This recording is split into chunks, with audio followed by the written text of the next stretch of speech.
যারা regular tiger reserve ভ্রমণ করেন তারা হয়তো আমার এই টপিকটার সঙ্গে অবগত আছেন। আমরা টুরিস্টরা জঙ্গলে যাই বাঘ দেখতে। হ্যাঁ, 90% লোকই কিন্তু বাঘ দেখতেই জঙ্গলে যায়। বাঘ দেখতে না পেলে তখন জঙ্গল ভালো লাগে না, কিন্তু বাঘ দেখে নিলে তখন সমস্ত কিছুই জঙ্গলের আশেপাশে ভালো লাগে। কেন বাঘ দেখতে পেলাম না, জঙ্গলটাকে এনজয় করা যাক।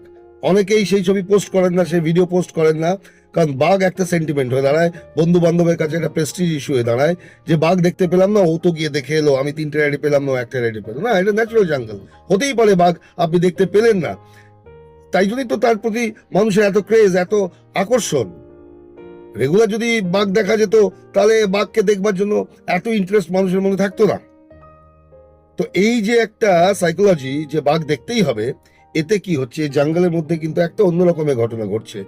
সেটা হচ্ছে, কোনো জঙ্গলকে স্পেসিফিক না করেই বলছি, জঙ্গলে কুনকি হাতি নিয়ে ফরেস্ট ডিপার্টমেন্টের লোকেরা যারা পেট্রোলিং করেন, দেখেন কোন বাঘ সুস্থ আছে অসুস্থ আছে, কোনো পোচার আছে কিনা, কোনো মিসঅ্যাপ হয়েছে কিনা, কোনো বাঘ মারা গেল কিনা, দেখতে তারা রেগুলার বেসিসে রুটিন ভিজিট করেন।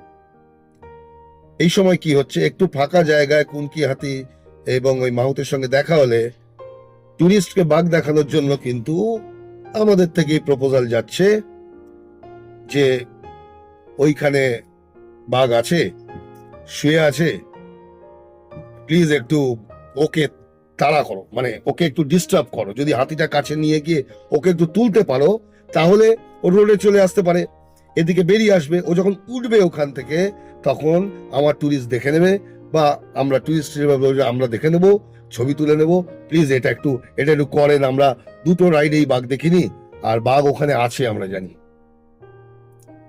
তো এখানে কোনো মাহুত রাজি হলো, কোনো মাহুত হলো না, কতটুকুই বা এক্সট্রা টাকা দেওয়া গেল, বা কেউ নিল কেউ নিল না, এই টপিকেই যাচ্ছি না। আমরা বলছি আমাদের কথা, যে এইভাবে যদি আমরা মানুষকে প্রলোভন দেখাই এবং এইভাবে যদি বাঘ দেখি, তাহলে কিন্তু এই জঙ্গলের কিন্তু ক্ষতি হচ্ছে। বাঘ তার এই টেরিটরি থেকে মুভ করে যাবে। সে যখন দেখবে আমার এই টেরিটরিতে আমি এখানে বসলেই হাতি তাড়া করছে, সেখানে গেলে হাতি তাড়া করছে, সে তখন এই জঙ্গল ছেড়ে অন্য জঙ্গলে যাওয়ার চেষ্টা করবে। সে করিডর ধরে ধরে মুভ করে চলে যাবে। এতে কি হলো, সেই জঙ্গলে হয়তো মানে এখন টুরিস্টরা বাঘ দেখে নিতে পারলো, কিন্তু এই বাঘ কিন্তু আস্তে আস্তে আস্তে আস্তে অন্য সেফ জোনে মুভ করবার চেষ্টা করবে, যেটা এই জঙ্গলের ক্ষেত্রে ক্ষতিকর হয়ে দাঁড়াবে। এবং এটা যদি একাধিক জঙ্গলে ঘটে, তাহলে কিন্তু এটা সত্যিই খুব ক্ষতিকর। বাঘ কিন্তু আখেরে জঙ্গল থেকে কমতে থাকবে এবং তারা শুধুই মাত্র মুভ করতে থাকবে, সেখানে মুভ করবে যেখানে এই যন্ত্রণাটা নেই। সো প্লিজ এটা করবেন না।